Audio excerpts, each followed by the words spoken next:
The summer of 1928 came to the village of Mizukawa like all summers before it, hot and thick with the smell of growing rice. The fields stretched green and endless toward the mountains, broken only by the silver line of the Kawa River that wound through the valley like a sleeping snake. Hana Tanaka was 12 that summer, all elbows and knees and wild black hair that her mother could never tame. Her sister Yuki had just turned 8, small and quiet as a sparrow, with eyes that seemed to hold more thoughts than words could carry.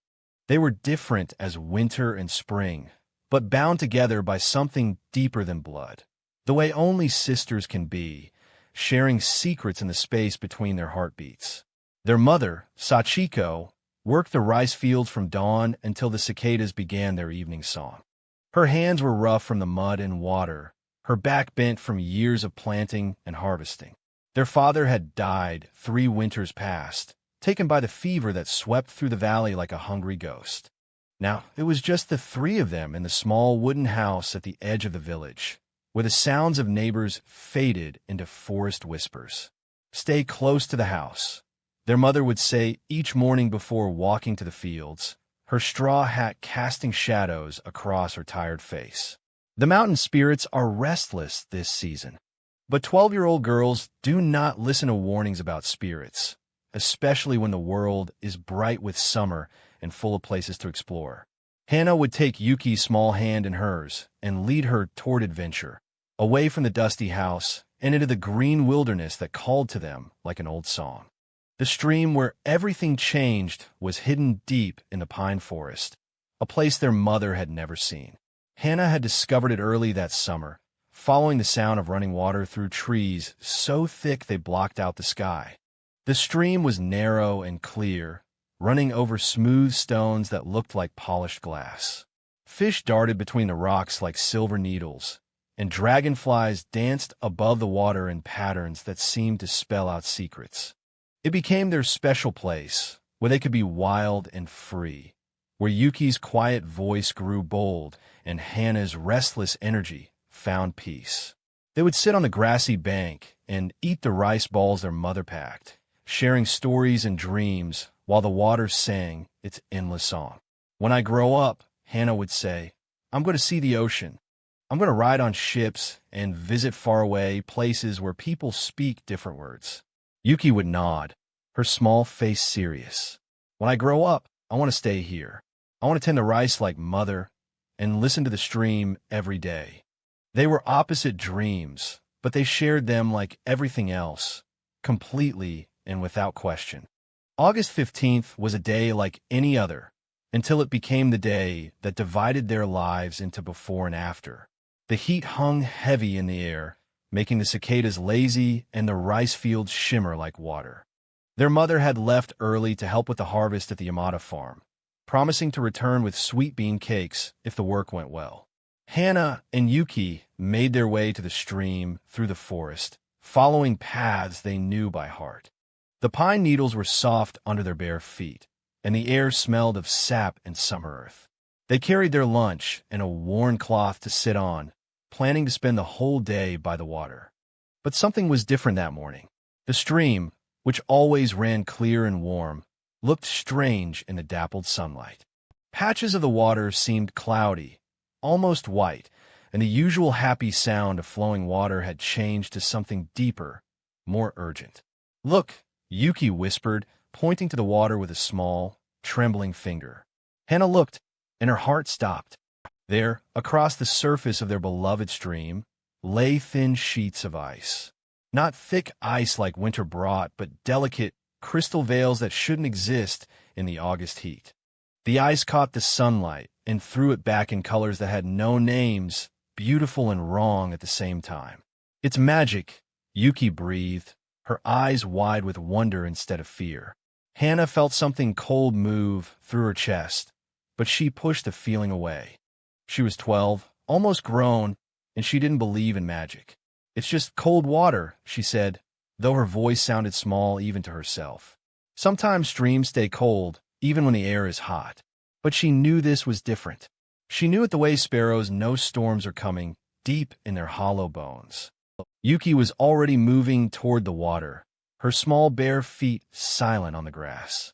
"I want to touch it," she said, and before Hannah could stop her, she was stepping onto the strange ice that covered the stream. "Juki, no!" Hannah called, but it was too late. The ice that looked solid as glass was thin as breath. Yuki's small body broke through with a sound like breaking bells, and she disappeared beneath the surface so quickly it seemed like the water had swallowed her whole. Hannah didn't think. She plunged into the stream after her sister, the cold hitting her like a physical blow that knocked the air from her lungs. The water was deeper than it had ever been before, and dark despite the bright summer day above. She reached and reached, her hands searching the black water until her lungs burned and stars danced behind her closed eyes. Then her fingers found something soft, Yuki's cotton dress, then her small, still arm.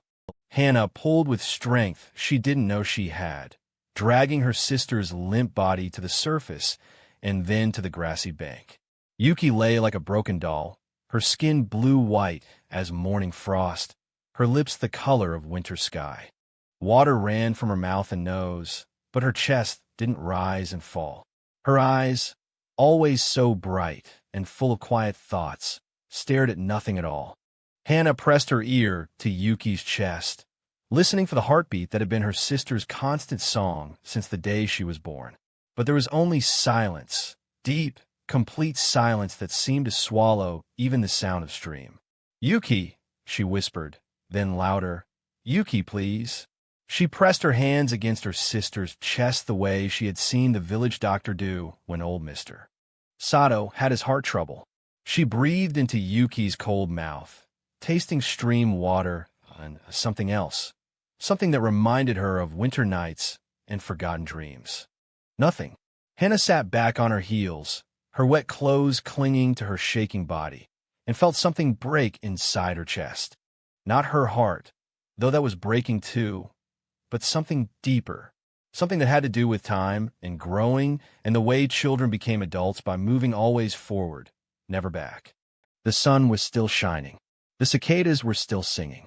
The world kept spinning as if nothing had changed, as if Yuki's light hadn't just gone out forever. But Hannah could feel the change in her bones, in the spaces between her heartbeats. Something was moving backward now, unwinding like thread from a spool. Her 12-year-old body, wet and shaking beside her sister's still form, felt different, smaller somehow, as if the grief was pressing her down into herself. She didn't understand it yet, wouldn't understand it for days to come. But as she gathered Yuki's cold body in her arms and began the long walk home through the pine forest, something inside her had already begun the journey back to where they started, back to before the ice and the water and the silence that swallowed songs. By the time she reached the house, her dress felt looser around her shoulders, and her shoes seemed too big for her feet. 3 weeks had passed since Yuki drowned in the impossible ice, and the village of Mizukawa had begun to forget. Not the death itself. Death was common enough in a mountain village where winters were long and harvests sometimes failed. But they forgot the strange details, the way ice had appeared on the stream in August heat, the way the water had been deeper and darker than anyone remembered. People forgot because forgetting was easier than believing. But Hannah's body would not let her forget.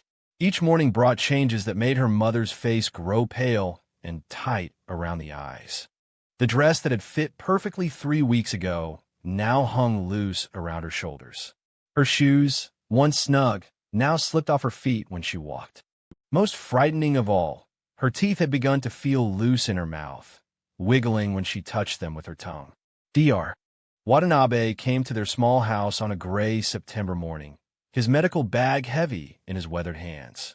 He was old, older than anyone else in the village, with silver hair and eyes that had seen enough sorrow to fill the valley twice over. He had delivered both Hannah and Yuki, had watched them take their first breaths and speak their first words. Now he stood in their tiny main room, looking at Hannah with confusion that sat heavy on his shoulders like winter snow.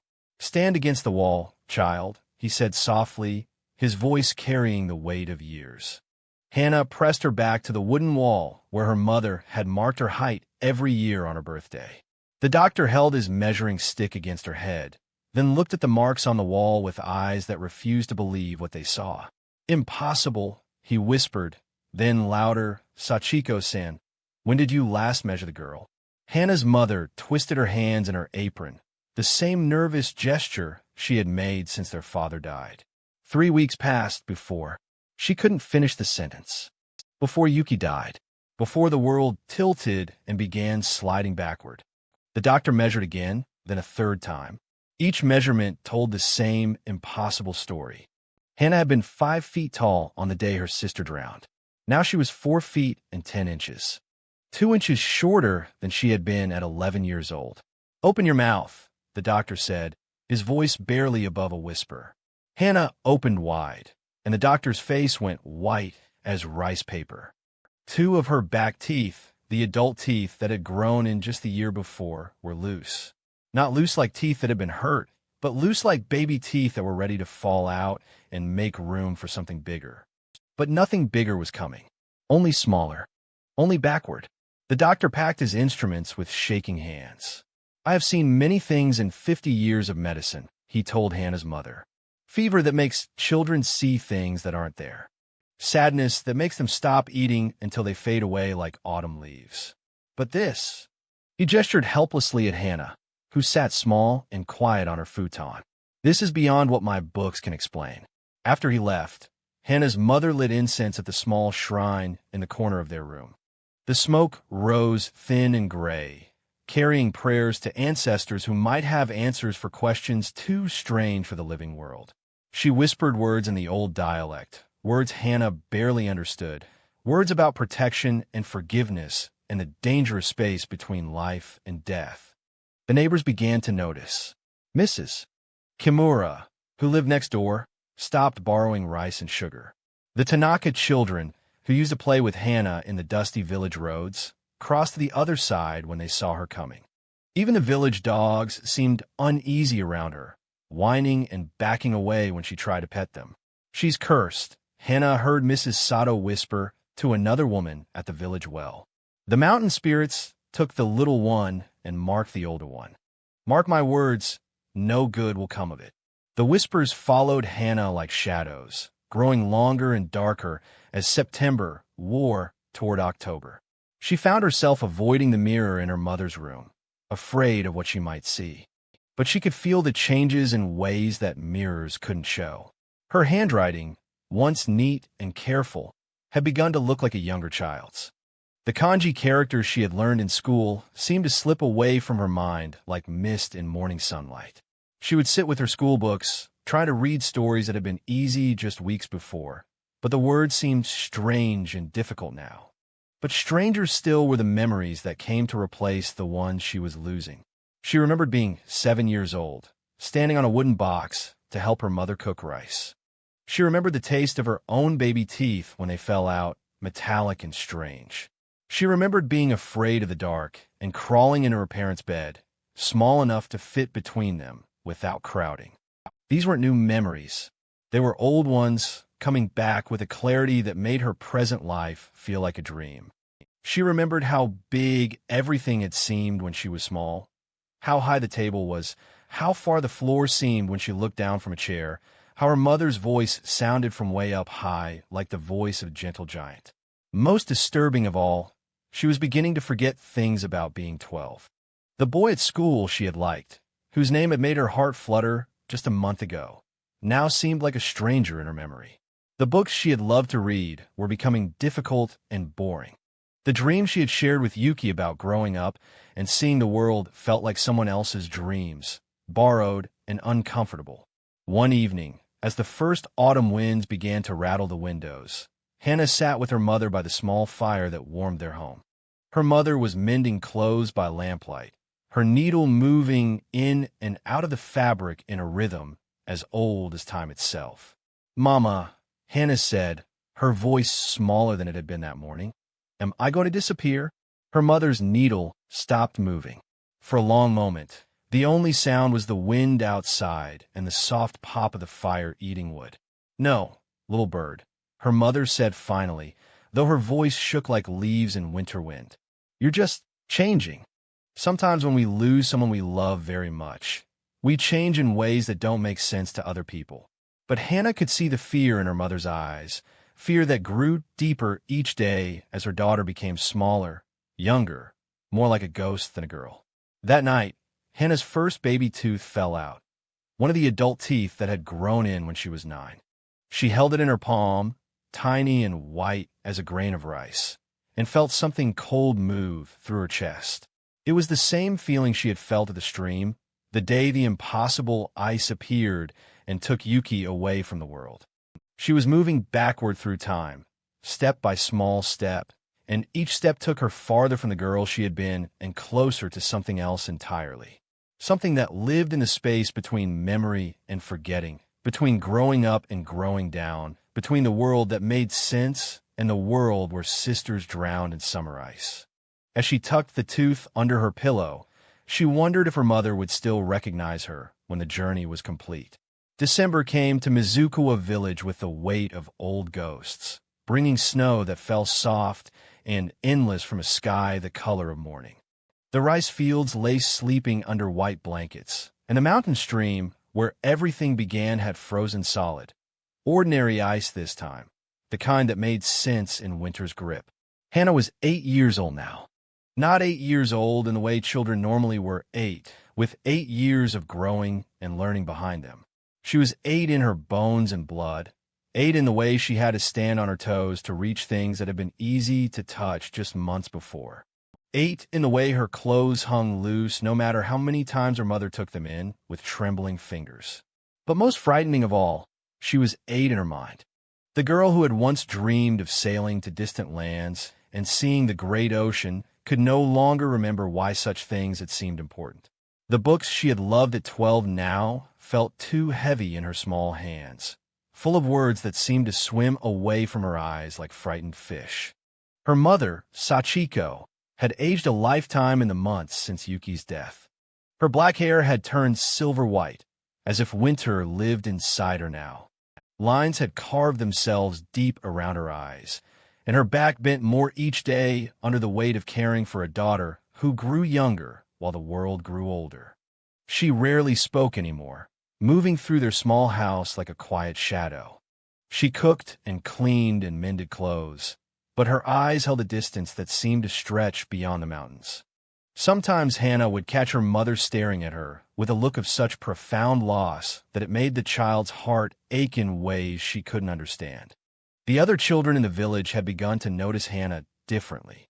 To them, she looked like a new girl who had somehow appeared in their midst, too young to be the 12-year-old Hannah they had known, too familiar to be a stranger. They invited her to play their games, to join their games of hide-and-seek among the bare winter trees. "What's your name?" little Kenji Yamada asked one afternoon, his breath making white clouds in the cold air. "Hannah," she answered, the name feeling strange in her mouth, like a word from a half-remembered song.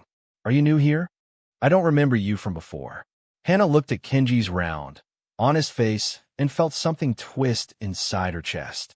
She knew him, remembered him from somewhere far away and long ago, but couldn't place where or when. I don't know," she said finally. The children accepted this easily, the way children accept all impossible things. But the adults watched her with eyes full of fear and recognition. They saw what the children could not see, that this was the same Hannah who had once been tall enough to help her mother hang washing on the line, the same girl who had carried her baby sister on her back through the village streets.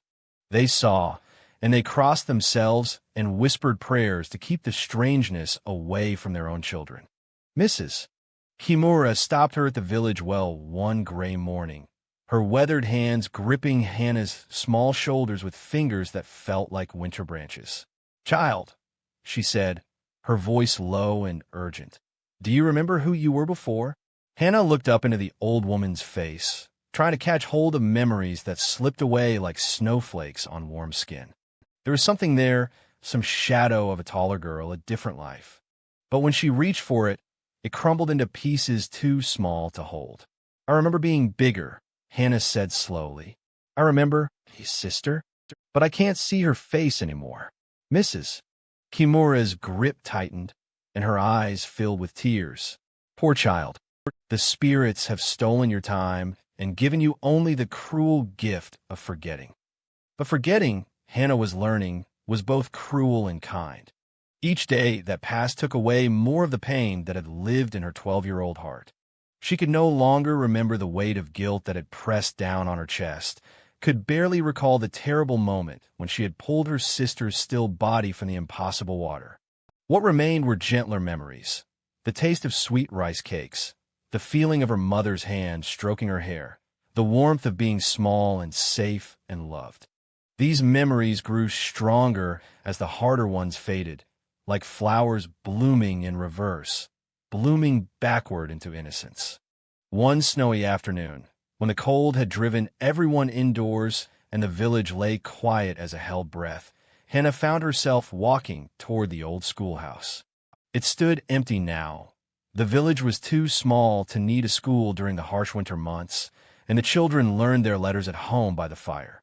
The building was simple and wooden, with large windows that looked out over the sleeping rice fields.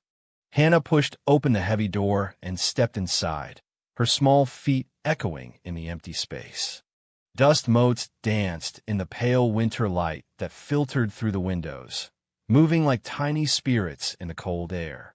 The desk sat in neat rows, waiting for spring and the return of young voices.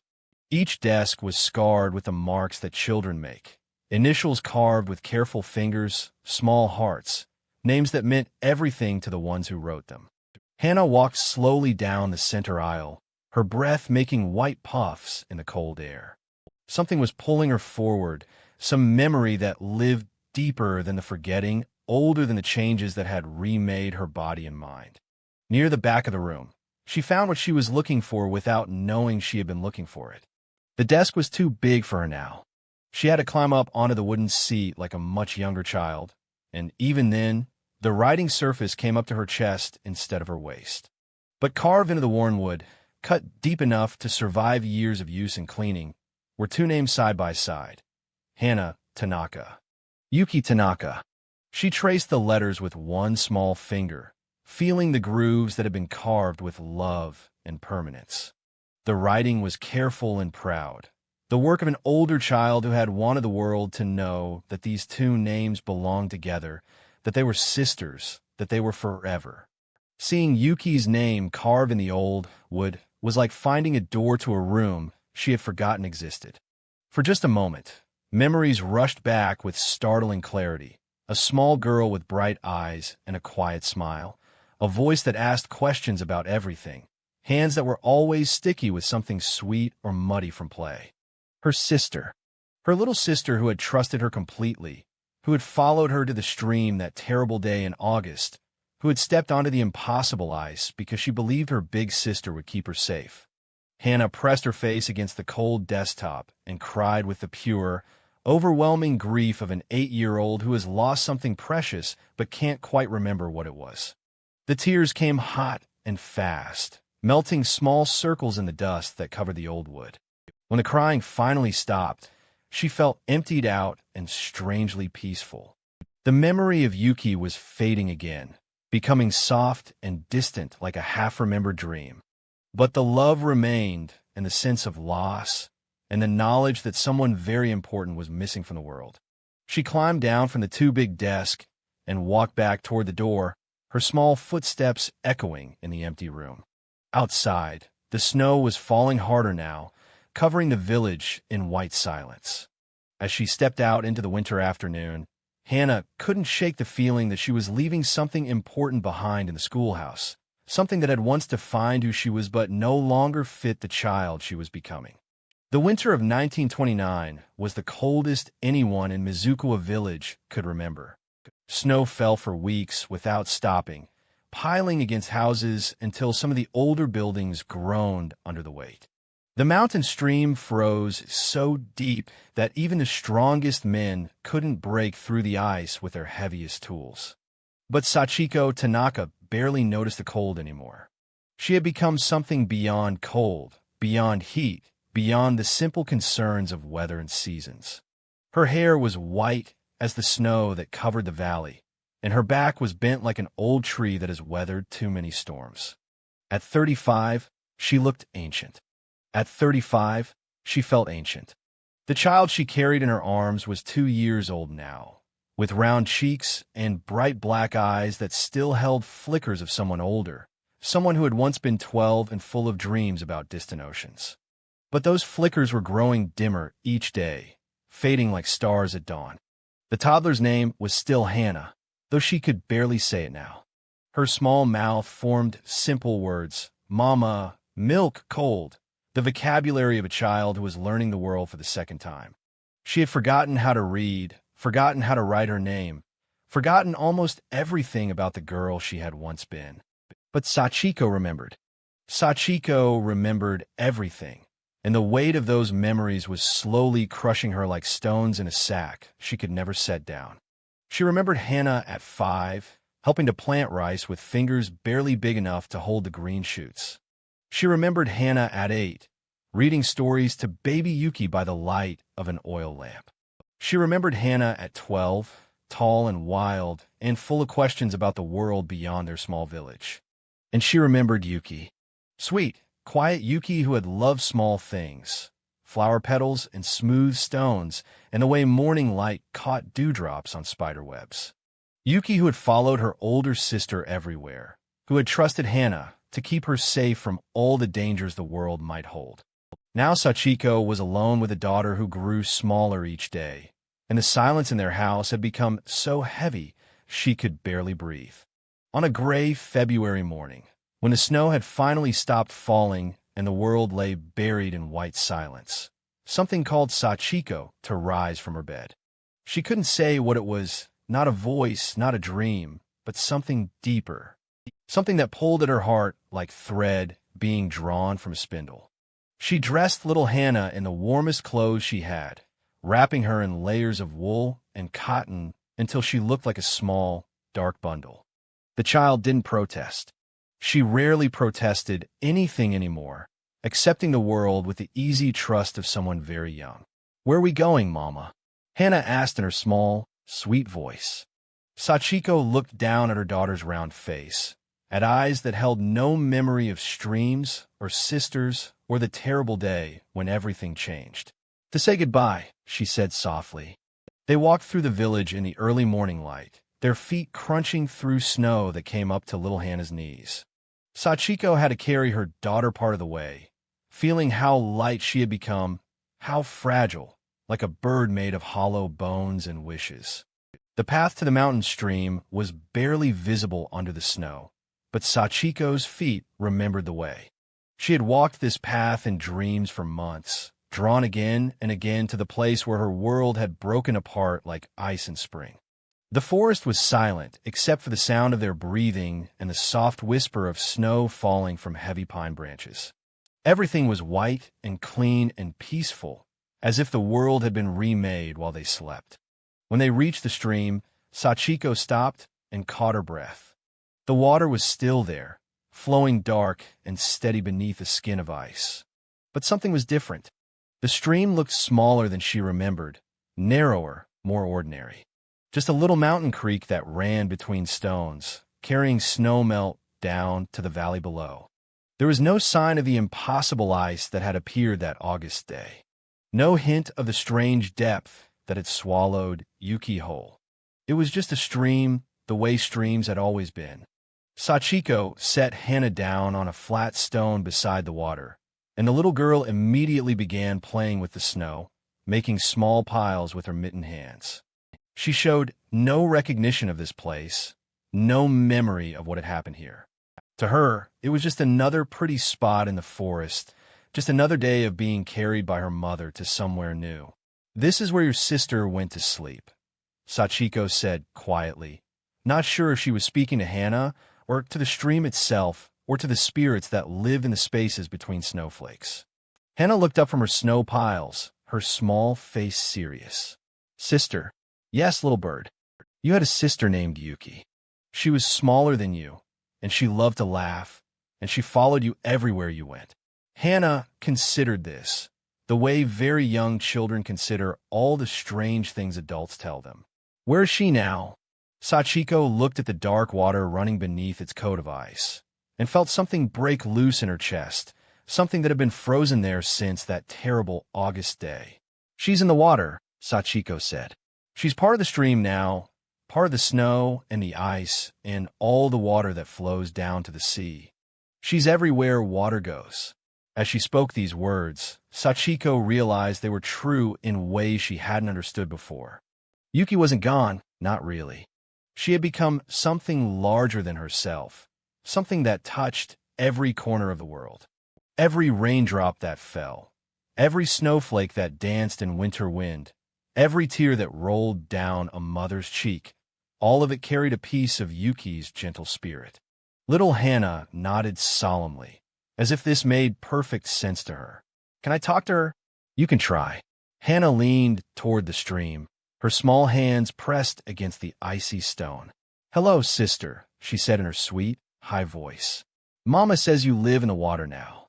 The stream gurgled softly, the sound of water moving over stones, and for a moment Sachiko could almost hear it, an echo of Yuki's quiet laughter, the ghost of a voice that had once asked 1,000 questions about the world. Then Hannah did something that made Sachiko's heart stop. She reached into her coat pocket and pulled out something small and white, a tooth. One of her baby teeth that had fallen out the night before, a tiny piece of herself that was part of growing up, part of becoming older. Without hesitation, without fear, she dropped the tooth into the stream. "For you, sister," she said simply, "so you won't be lonely." The tooth disappeared beneath the dark water, swallowed by the current, and carried away toward the valley, toward the sea, toward all the places water goes when it leaves the mountains behind. And in that moment, Sachiko understood. Hannah wasn't shrinking because of a curse or angry spirits or the weight of guilt. She was shrinking because love was bigger than time, bigger than the rules that governed how people were supposed to grow and age and die. She was giving her years back to Yuki, offering her own time as a gift to the sister who would never have the chance to grow up.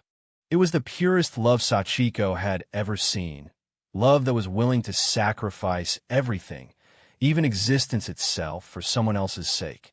But it was also the kind of love that could destroy both the giver and the receiver if it was allowed to continue.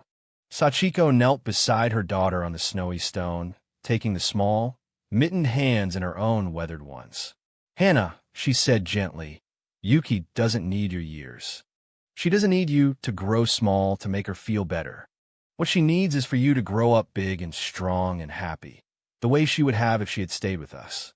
Little Hannah looked up at her with eyes that suddenly seemed older than her 2 years, eyes that held a flicker of the 12-year-old girl she had once been. "But I hurt her," she whispered, and in that whisper was the echo of all the guilt and grief that had been driving her backward through time. "No, little bird, you loved her. Love doesn't always keep people safe, but it's not love's fault when bad things happen. Sometimes streams have ice when they shouldn't. Sometimes the world is stranger and sadder than we can understand. But that's not because of love." Sachiko pulled her daughter close, holding her tight against the winter cold and the weight of all the sorrow they had carried. "Yuki loved you too," she continued. "And what she would want, more than anything, is for you to have all the years that belong to you. All the birthdays and summers and dreams that are yours alone." As she spoke, snow began to fall again, soft and gentle, each flake unique and perfect and temporary. The stream continued its ancient song, carrying snowmelt and secrets toward the distant sea. And for the first time in months, Sachiko felt something warm stir in her chest. Not the burning heat of grief, but the gentle warmth of hope beginning to bloom in winter ground.